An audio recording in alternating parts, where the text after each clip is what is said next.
Hey guys, it's Carly bringing you day number 18 of my 31 Days of Horror. Sorry for back to the boring background for today's video. I was simply just too lazy to bring my laptop downstairs, and it is on the charger up here, so I figured might as well just record it right now. But anyway, so for today's video, I am going to be reviewing Silver Bullet, a Stephen King movie. Forget which year this came out, but Silver Bullet, it is a werewolf film. This was a first time watch for me. Didn't really know too much about it. Didn't process that it was like a werewolf film at first, and didn't know who was in it or anything like that. So it was a whole new experience for me. I've seen a lot of people posting about this one this Halloween season, so it seems like one that people go back to quite a bit around this time of year, which is pretty cool.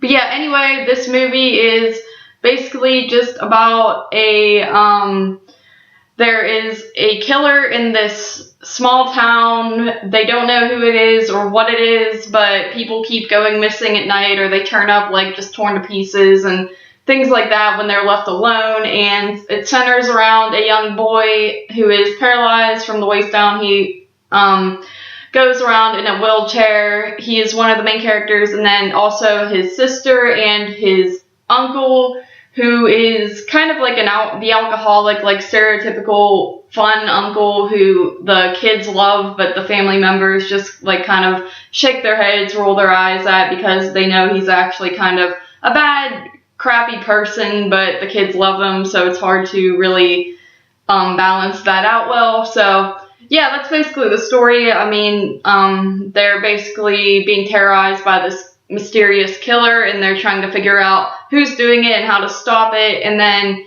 eventually the little boy notices that it is indeed like a creature of sorts. So that's how it becomes a werewolf hunt type film. So it's a very basic story, in my opinion, like a very basic werewolf tale. There's not too much to it. I think it's fun. I like the aspect of the kid being in a wheelchair, and also his uncle always comes up with these schemes to like put motors and engines and things on it to make it seem like a motorized like car, automobile, and I think that's pretty cool. If I was in a wheelchair, that's what I would want to ride around. It's basically like a motorcycle, a personalized motorcycle, to help him get around fast and kind of make the best of his disability. So I really like that, and I like the actors in this. I like Corey Haim, of course. He's pretty cute. He actually reminds me of Fred Savage a little bit from the Wonder Years in this, oddly enough.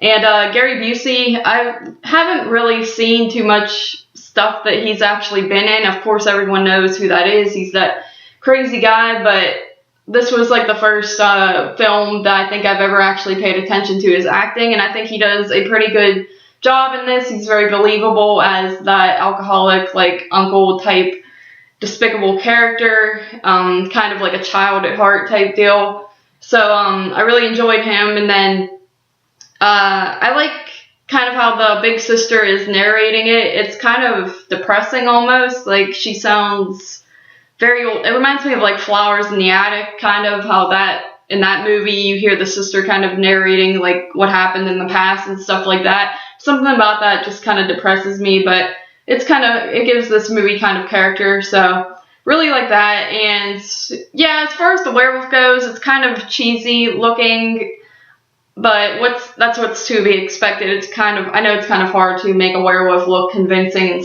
terrifying and things like that, but kind of cheesy, don't mind really. It's still a pretty solid film. I think it's a very fun watch. I can see why people watch it around Halloween time and things like that. It's one that I would definitely for sure revisit because I really enjoyed it. This is the type of stuff I look forward to, these first time watches that everyone knows about, but I haven't seen Graveyard Shift either, by the way, which is the second one in this. And I recently watched that, and I like that one too. I like Silver Bullet a little bit better, but yeah, these are both movies that I will definitely be going back to. So yeah, that's about it for this review. I give this movie an 8 out of 10. So yeah, thanks guys for joining me for day number 18, and of course, I'll see you in day 19.